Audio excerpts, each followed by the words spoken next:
Hello everyone, thank you so much for helping out. My name is Ransom Nima. You already know if you're a returning subscriber.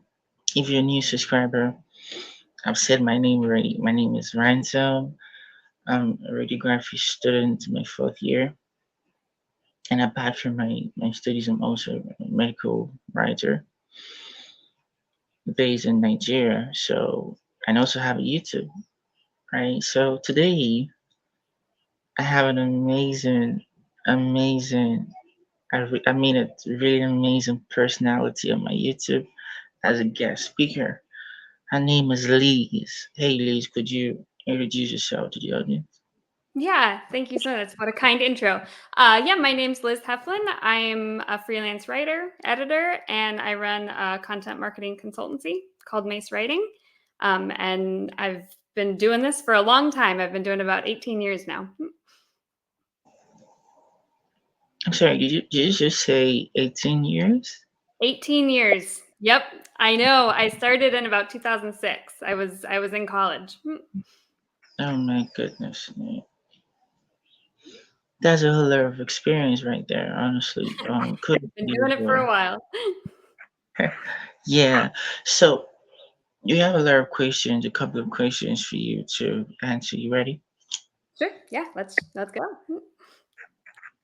Before I ask you the first question, could you just talk us through about your background as well? Yeah. So like I said, I started in 2006. I originally I've always loved writing, always. And so I kind of always knew it was something I wanted to do, but I didn't know how I was going to make money off of it because I was sort of primarily interested in fiction. And so there was always kind of this part of me that said, okay, the practical side. What am I going to do to actually sort of pay the bills? And that was kind of how I stumbled into freelance writing. So I started in college. It was just kind of a way to make some cash on the side so I didn't have to go wait tables or do some other job I didn't want to do. And I had no idea I was really starting a business, a career that I would still be doing almost 2 decades later, that I still Hmm, really love. So so yeah, amazing. I kind of I came to it from a passion. I love to write, and then I just kind of learned the business side as I went. That's amazing, Liz. So thank you so much for talking us through about your background in terms of writing as well. So the first question for you is, what really inspired you to begin your journey as a freelance writer and editor in general? So talk us through. What?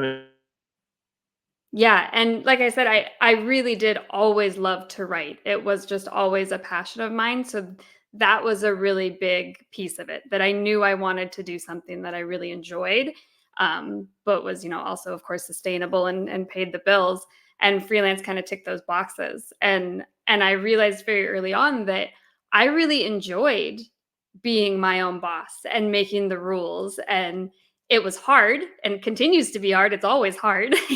but but I really liked a lot of the freedom that it opened up for me. The fact that I could work when I wanted to work, how I wanted to work. I could choose the clients that I worked with.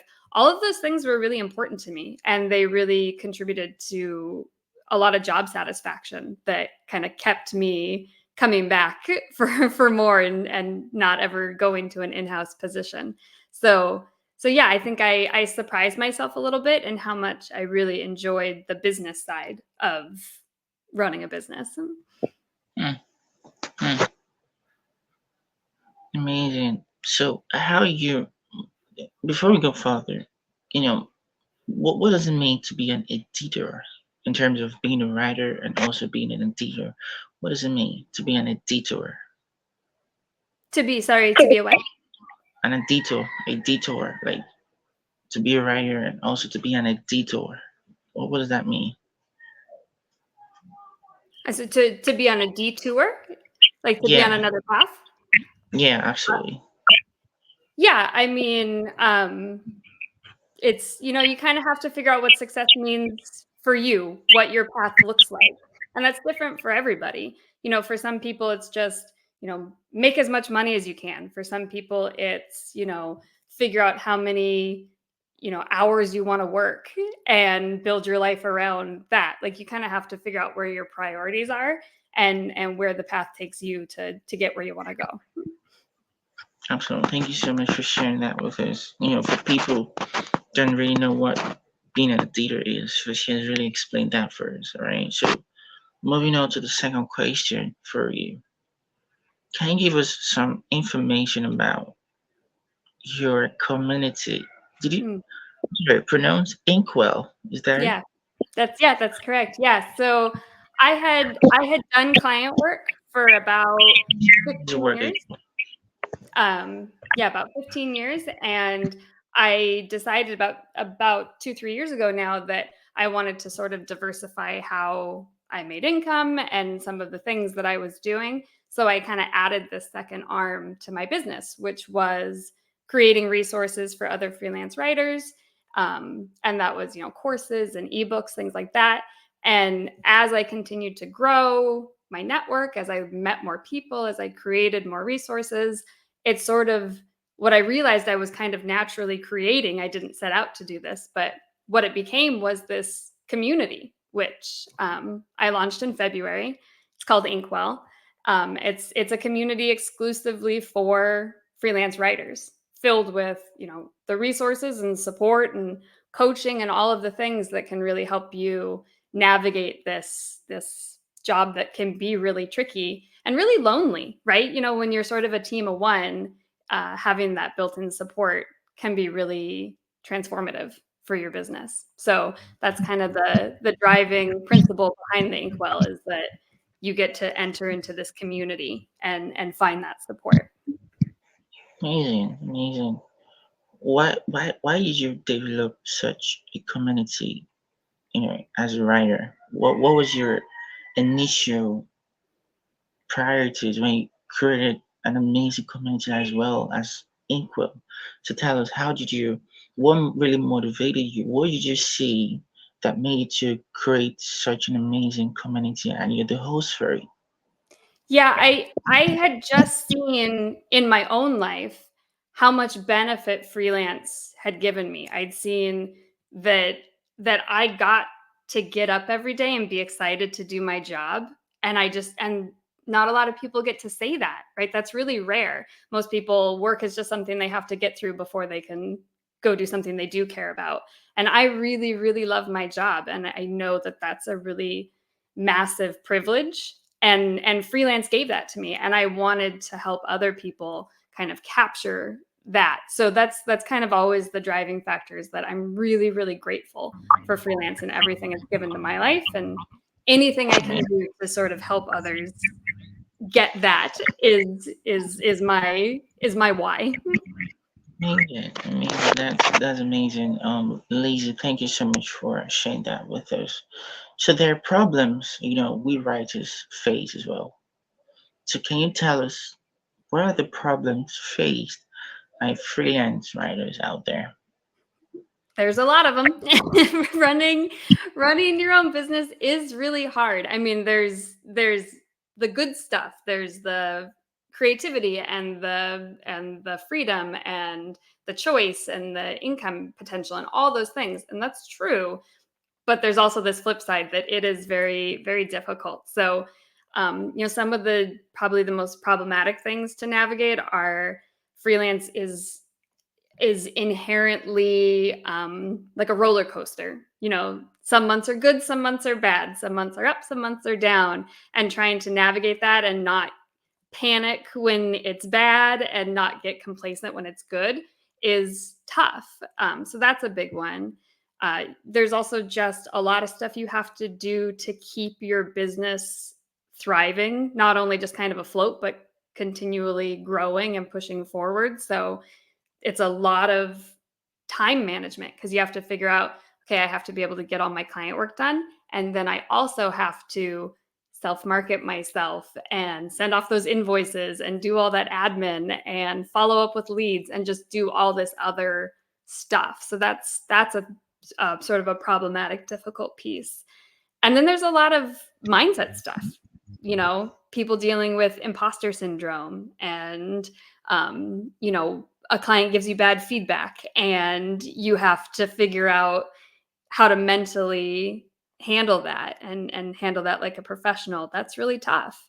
And I would say perhaps the hardest thing of all is that your business is always going to be changing around you because you're always changing. Your goals are always shifting. Your skill set is different. The things that interest you are different. So you kind of always have to keep reinventing, tweaking, and changing your business to continually align with your goals. So, the second you feel comfortable in your business and feel like everything's going great, that probably is an indication that things are about to shift under you. So there's a lot of pivoting that you have to do, and some of getting over that. Some of that's kind of logistical stuff. Some of it's a mental hurdle, but you're kind of always navigating all of these things at once, and it's tricky. Yeah, absolutely. I do agree.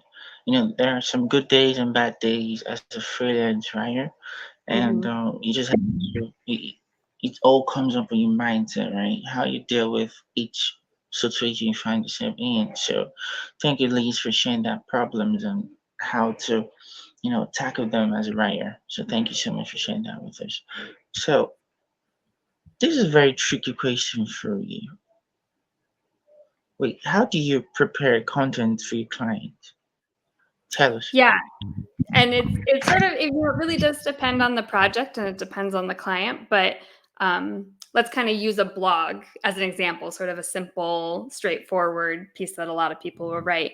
I would say the very first thing to do is that I do anyway, is I tackle the strategy piece. Whether I'm putting that together or the client is putting it together, I make sure I know who their audience is, who we're rewriting for, what kind of tone are we trying to strike with the piece, what are their goals with this piece of content, what are they trying to get the reader to do, is SEO a part of it, is search engine optimization playing into it? If so, am I doing the keyword research? Has that already been done? How are we navigating that?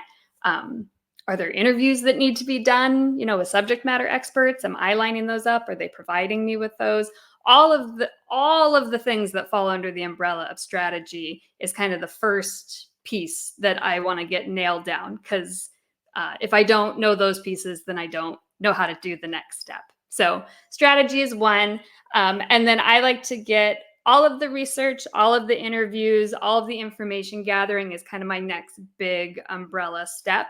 So I have all the information in my brain, and all that's left is just to kind of get what's in my brain now onto paper. So sort of we do strategy and then I do research and then I move on to the actual kind of writing where I always start with an outline just because it helps me conceptualize, make sure I get all that information in there.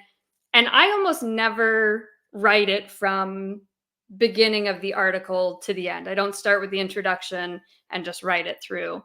I'll jump into sort of the meat of it, the main head subheaders, because that's kind of it's sort of an easier entry point for me. And then once I do that, then I have a better conception of what that introduction should include, what that conclusion should include. So I sort of write it piecemeal based on this outline that I've created. And then it's just editing, which just that sort of back and forth iterative process with the client. I'll usually specify in my scope of work how many rounds are included, just so it doesn't get out of hand in terms of time. But yeah, once we get a piece that's approved, then we're off to the races. It goes live on the site, and it's on to the next. Amazing. You made mention about something about outlines, right? Outlines, there are clients you come across with that don't really have outlines for the project they're giving you to write, right? And there are sometimes you face writer's blocks. You don't really know the next things to do. Like maybe you're not really figuring out the next thing to do in terms of that working of that project you're making. So tell us, how do you face writer's blocks in terms of not having the necessary, your client's not giving you the necessary things needed. Like for instance, your outlines. Maybe the client don't really have an outlines for the project. He just wants you to come orchestrate the outlines and everything. To tell us how do you face such, scenario? Sure. And I think part of it is if you have enough research and information, either that you gather yourself or the client provides for you, that it's a lot easier to overcome writer's block because you have this wealth of information to pull from. So a lot of times, sometimes if I'm staring at a blank screen and I don't know what to put, that's probably because I haven't put in enough research time yet. And then it's a matter of just being really open and honest and communicating with your client. If they're not getting you what you need, that's a problem, right? That's something that needs to be dealt with. So if you need a subject matter expert to interview for your piece, you can't create it without that, then that client needs to hear that and know that, and either say, yes, we can provide you with somebody that you can interview and you can coordinate that and be off to the races. Or they say, no, we're sorry, we can't provide that, and then you have to go look to third-party sources to get that yourself. And those are all sort of good things to talk about before you agree to a rate, before you sign a contract, having all those details hammered out, because they can really affect the scope of the project. But typically, I find writer's block sort of goes away as soon as you have enough source material to consume and work from. So that's a big piece of it. Amazing, Liz. Really, really amazing. Thank you so much for sharing that with us.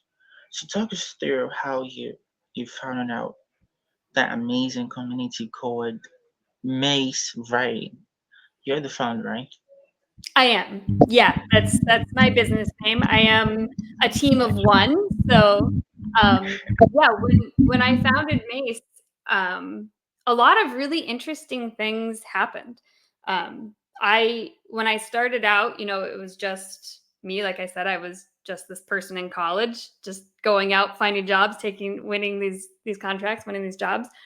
And when I founded Mace, I I really that's when I really started thinking of what I was doing as a business. I really started treating it like a real business, and it was a big mindset shift for me, because previously I just kind of thought, I'm just picking up some writing jobs on the side. I'm just doing this, I'm just doing that.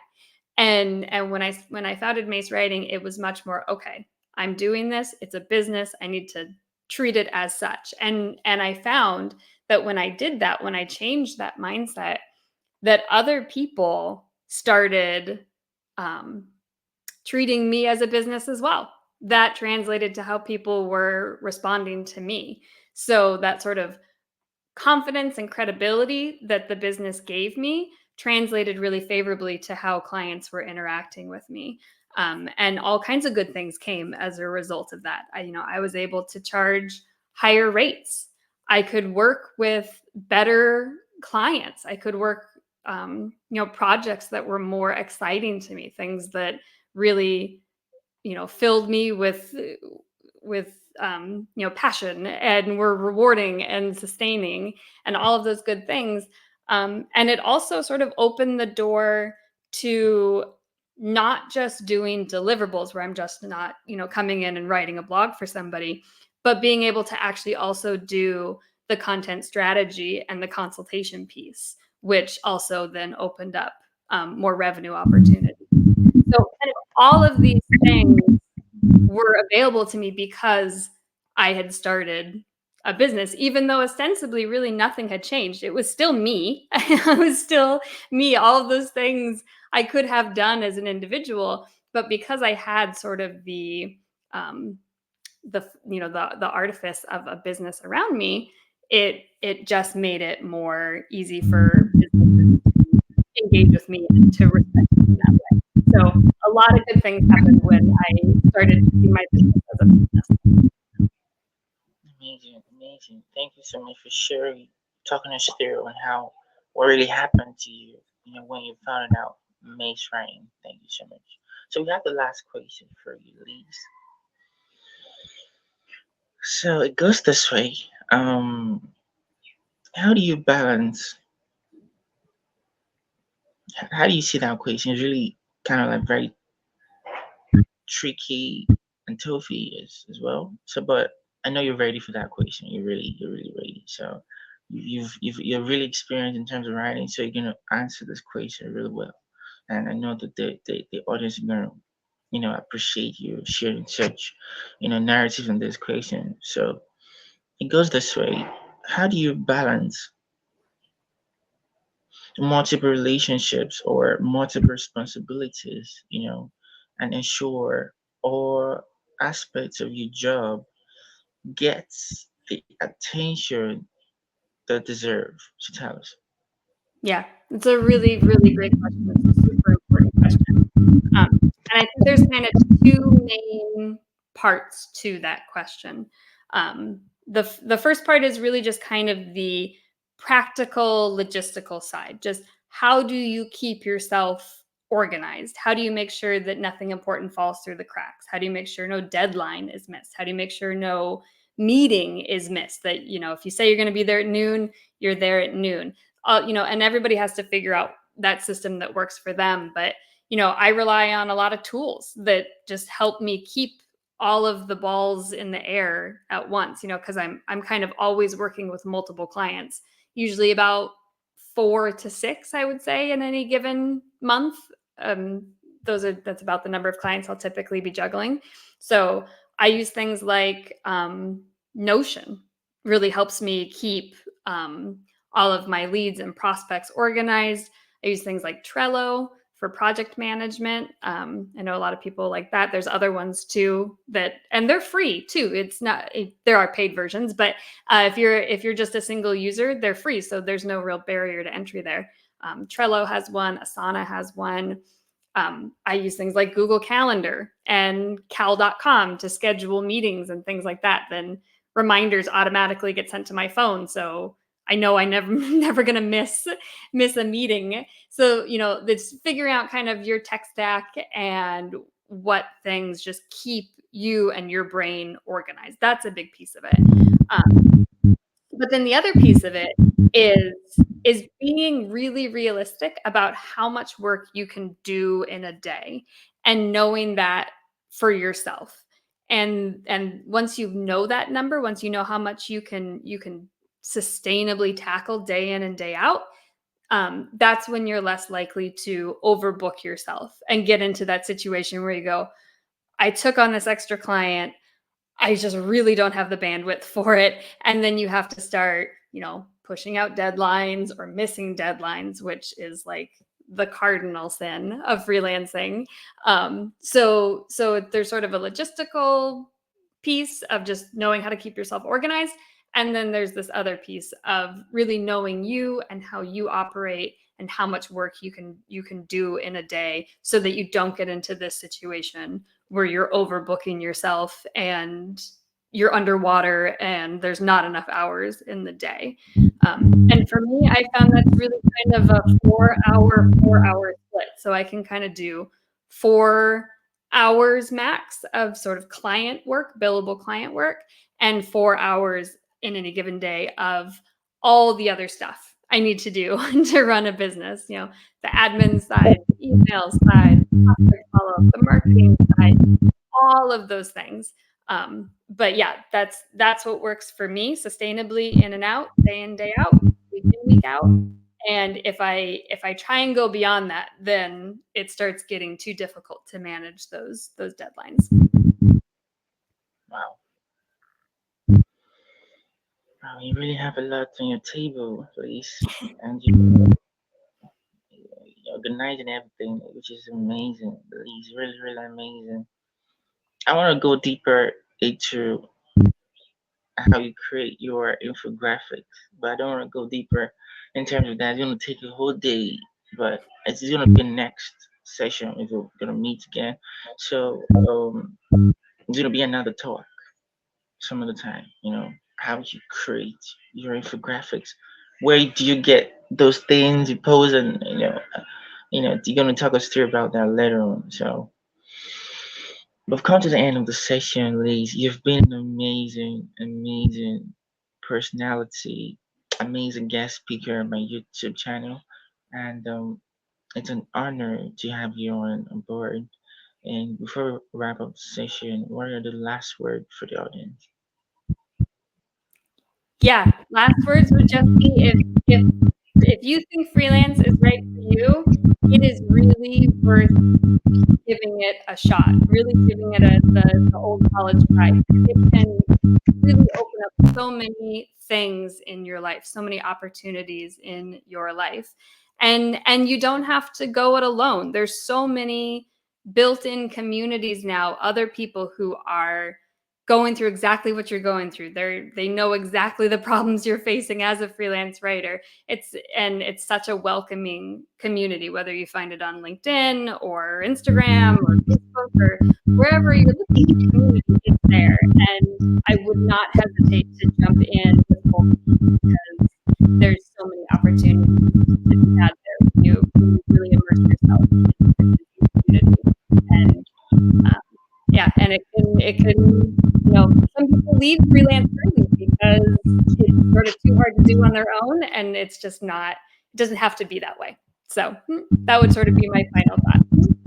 Yeah, thank you so much. So if you love this content, do it too.